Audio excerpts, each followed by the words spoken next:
So I think it's about time we bring our special guest in here. And let me just bring her on the line here 1 second.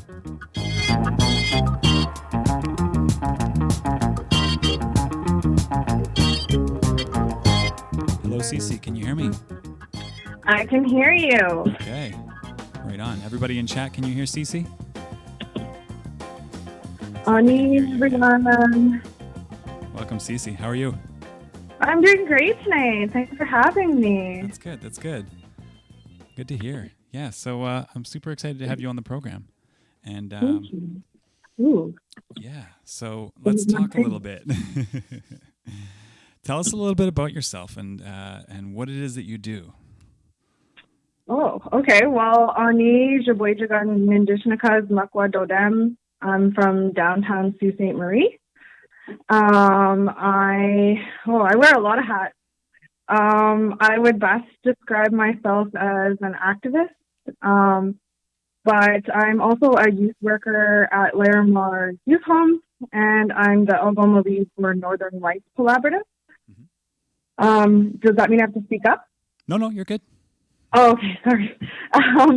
Yeah, so I do a lot of community building. I started public speaking when I was around 17 around social economic inequities, basically about poverty. Yeah.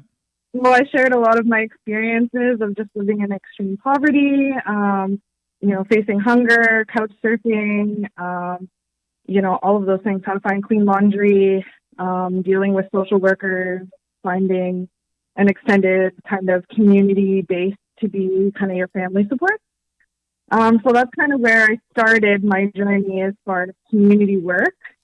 I moved away after graduating Peace and Conflict Studies from Sioux College, alumni.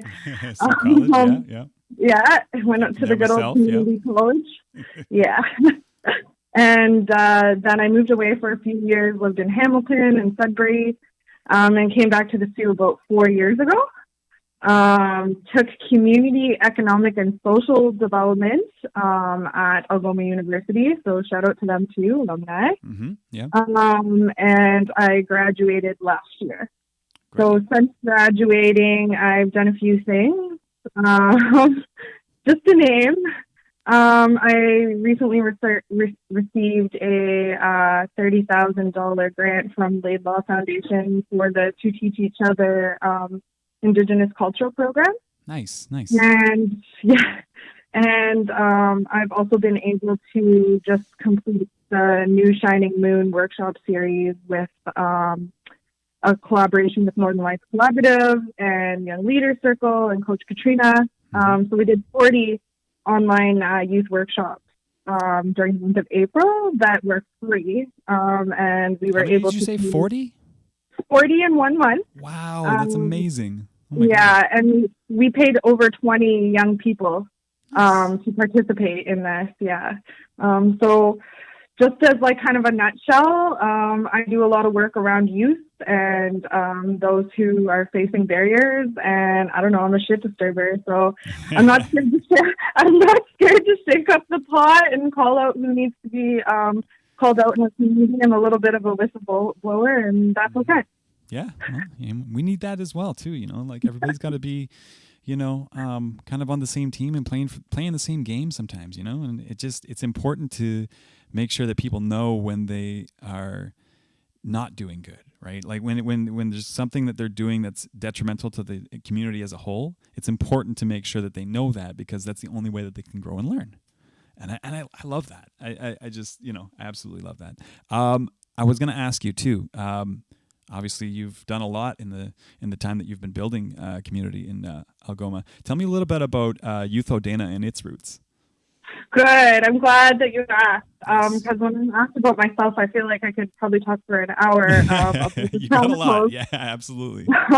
So Youth Odena was founded in 2016 after the board art movement. So Kurt Stone was arrested for creating board art across town. And as a young person, I just felt like that was, in a sense, unjust because of what youth are facing here, especially in Sault Ste. Marie, and especially the climate in 2016. There was a lot less going on, so it was a catalyst for change. Absolutely. Which is beautiful.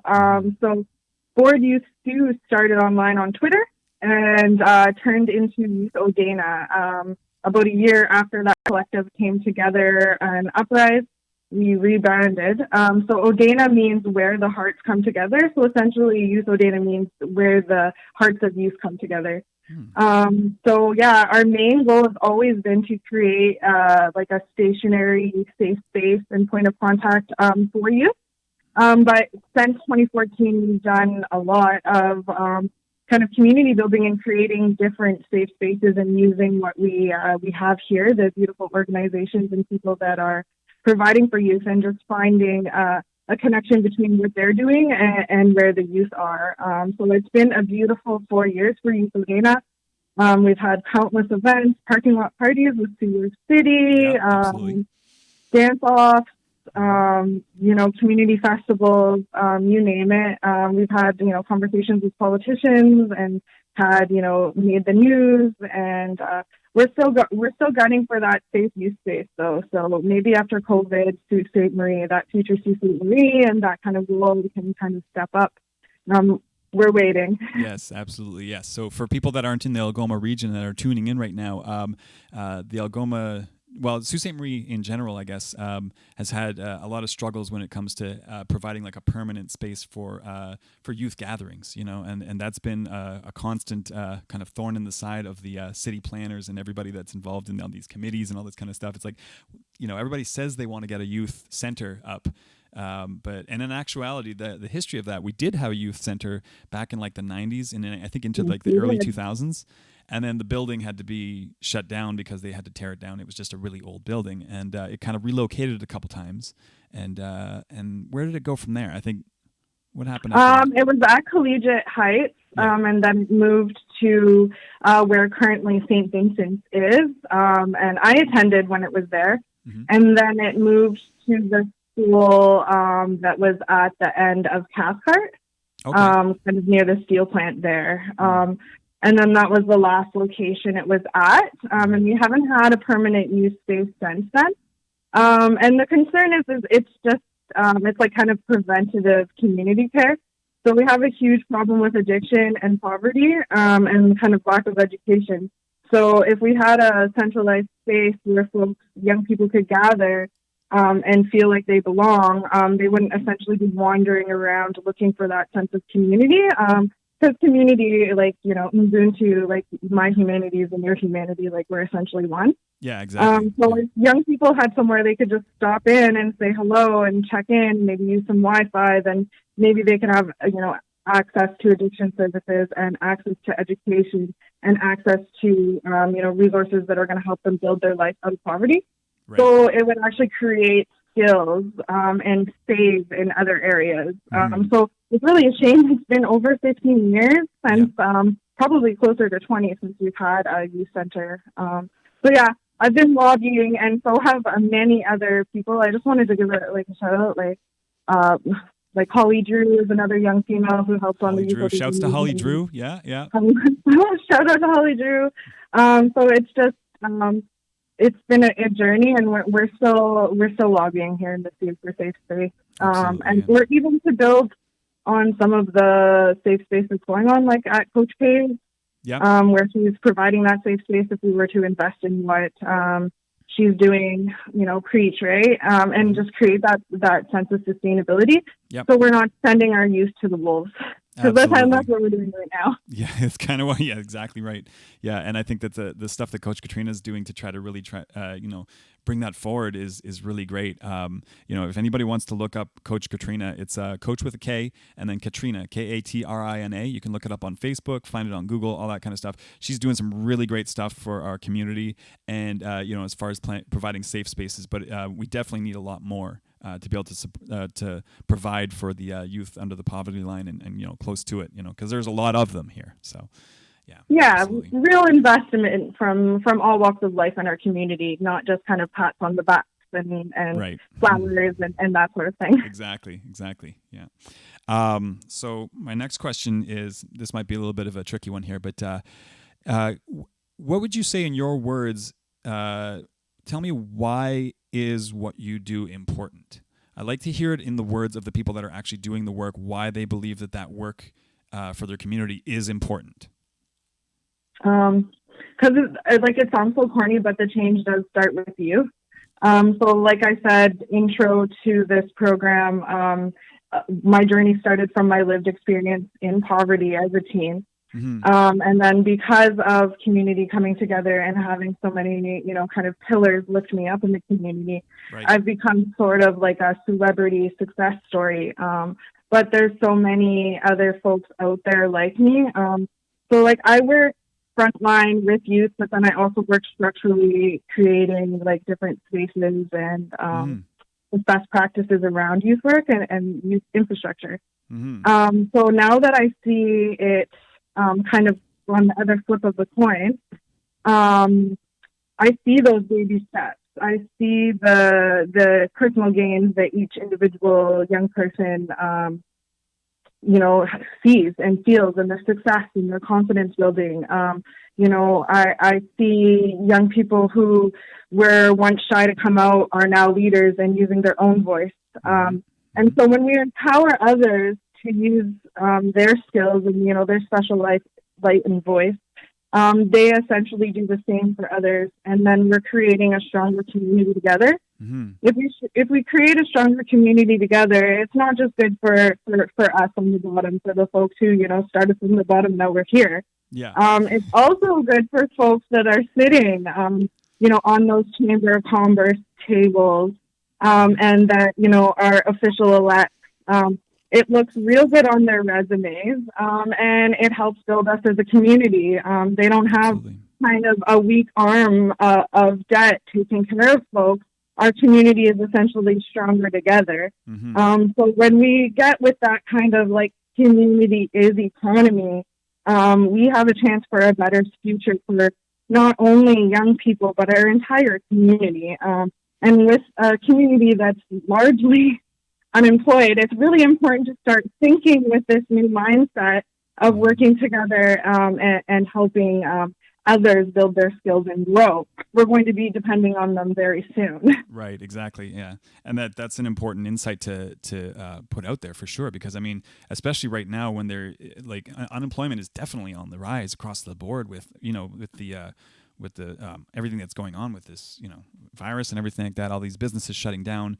There's people that have gone through that step by step process of seeing themselves kind of start to come out of their shells from where they were in poverty to building up their own business, and now that business they built up is being torn out from under their feet. You know what I mean? And like that, and for the people that have been on the right side, I guess, of the line for all this time, they're starting to feel that now too. And it might hopefully, my hope anyway, is that it kind of gives them a little bit more insight as to what the other side of the world is going through and why it's important to support and create those good community pillars that people can build on from there.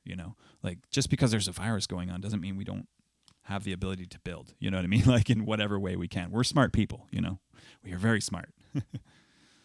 Yeah, absolutely. Mm-hmm. And the economy was, essentially needed a change, especially in our small community. Like if you think on a micro scale, we needed a change here in Sault Ste. Marie. So I'm hoping when we come out of this, we think more community and we continue to take care of each other the way we have been. Okay, so tell me a little bit about the process you go through as a community builder. So when you want to go out into community and start building infrastructure, what's the for somebody that wanted to follow in your footsteps and become a community builder themselves, what's the very first thing they should do before they before anything else? Be kind to everyone. Okay. So if you're going to be a community builder, well, there's two different kinds there's several different kinds, but if you're going to be an out in the front loud type community builder like myself, it's important to be kind to people. Mm-hmm. You want to make sure that, you're understanding that everyone has different perspectives and opinions and special lights. You're going to encounter a lot of people and you're going to have to be very open-minded about that. Yep. So I guess the first step is to be kind to people. Mm-hmm. And the second step is to start using your voice, Mm-hmm. whether that be online, if you're going to use a social media platform, whether it's Facebook or Facebook Live or YouTube or Instagram, or whether that means that you're writing a letter to your elected council or your local MP or MCP, Mm. or whether that means that you're out on the streets with a megaphone, in front of Ross's office telling him that he smells cheesy. Yep. So it just depends on what route you want to take it, but you got to get yourself out there and start speaking.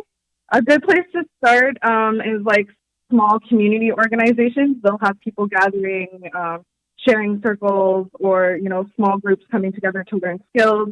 You can approach them to speak for them or to get involved with them.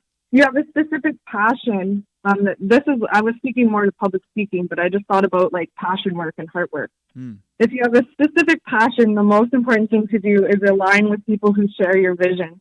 Because teamwork is the most important thing. Yes, absolutely.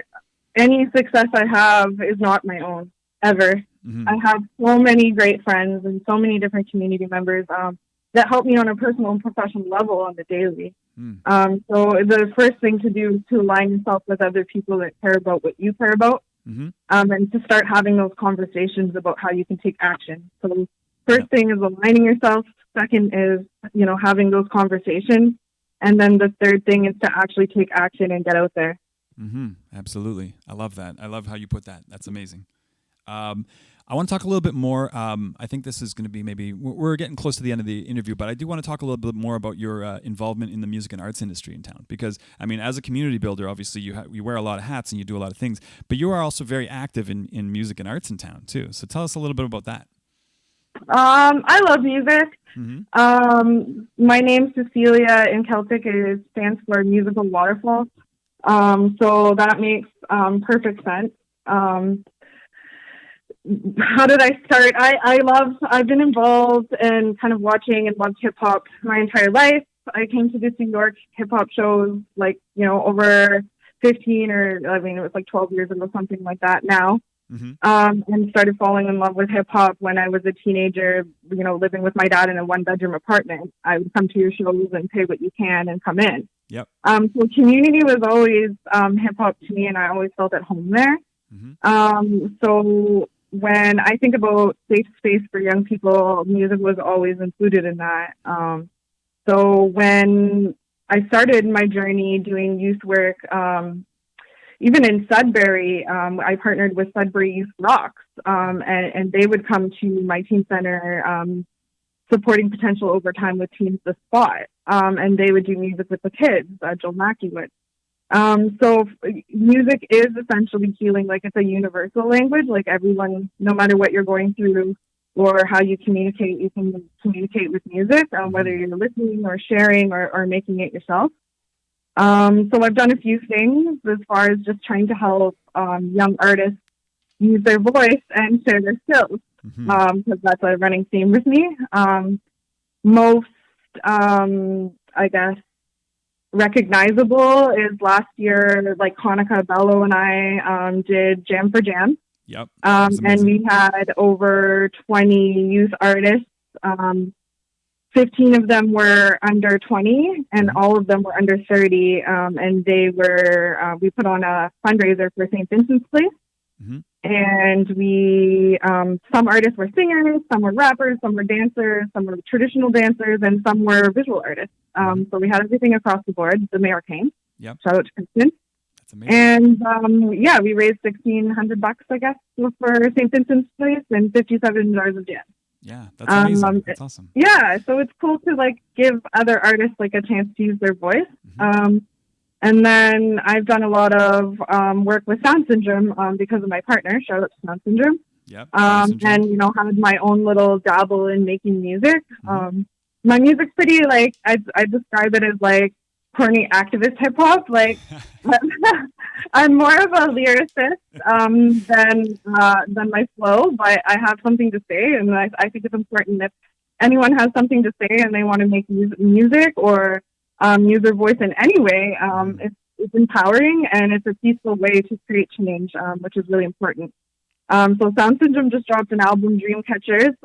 So that's super dope. We had an Indigenous graphic designer do the album art, Mhm. Taylor Jolyn. Shout out to her if you're looking for a graphic artist. Yep. And the whole crew came in, right? Like we had so many features. We had Jermaine Henry from Toronto. Shout out to Jermaine Mhm. on the own time track as well as Transcend the Pain. Yep. So we were lucky to have that like cross bridge between northern and southern Ontario, and we were reducing isolation and creating relationships that can create opportunity in the future. Mhm. So that's kind of what I'm about, is just like helping people use their voice and create opportunity. And artists, I think right now I'll wrap this up because I know for time, but especially now during COVID and this isolation, we see how much art is important to our soul and our livelihood. Absolutely. I've recognized that for some time, but I hope that folks feel the same moving forward. It's really important to invest in our young artists in our community, especially that's the sector we're going to want to invest in just for our economy also, right? So for me, like I talk a lot of good game and angry game online, but I do understand the balance of business and how that works. So it all comes down to is like community is economy, and I just want everyone watching from all backgrounds to recognize that. Absolutely. That's well put. Well put. And yes, definitely shout outs to Sound Syndrome. Shout outs to Jermaine Henry. Shout outs to everybody on that album. It was amazing, amazing album. You can check it out on, I think it's soundsyndrome705.bandcamp.com. Is that right? Yes, it is. There you go. Soundsyndrome705.bandcamp.com. Thank you so much. That was amazing. Oh, thank you so much, Cecilia. And it's just so good to be able to talk to you. I want to do more interviews like these for my Friday shows because it's nice to be able to like connect with people. And oh, by the way, shouts to Coach Katrina. She's in the chat right now. So hey, Katrina, say what's up. Thank you for joining. Absolutely. There's so much good stuff going on right now in the arts and culture scene right now, and just in and with everything that you're doing right now with community building is so vital. And just keep it up. I love it. And I'm going to do everything I can to support it every time it's happening. Wherever you are, you're always doing great things. And I just, you're such a shining star. I love it. Miigwech, thanks so much, Steve. Everybody can find me on Insta on my handles, Activism is My Life. Stay safe, and thanks again. Okay. Peace. Thanks. All right. That was Cece, a.k.a. Cecilia Trahan. That is Activism is My Life on Instagram. Check her out there. If you have any questions about community building, you can hit her up there or on Facebook, or she's all over social media, and I'm sure she'd be more than willing to answer any questions that anybody has if they want to become community builders or even just help support the community or anything like that. So thank you so much. That was amazing. We're going to get back into the music right now, and we're going to be going till 10 p.m. tonight. So stick around. I'll be playing some interesting stuff and just all vinyl. Thank you so much for tuning in.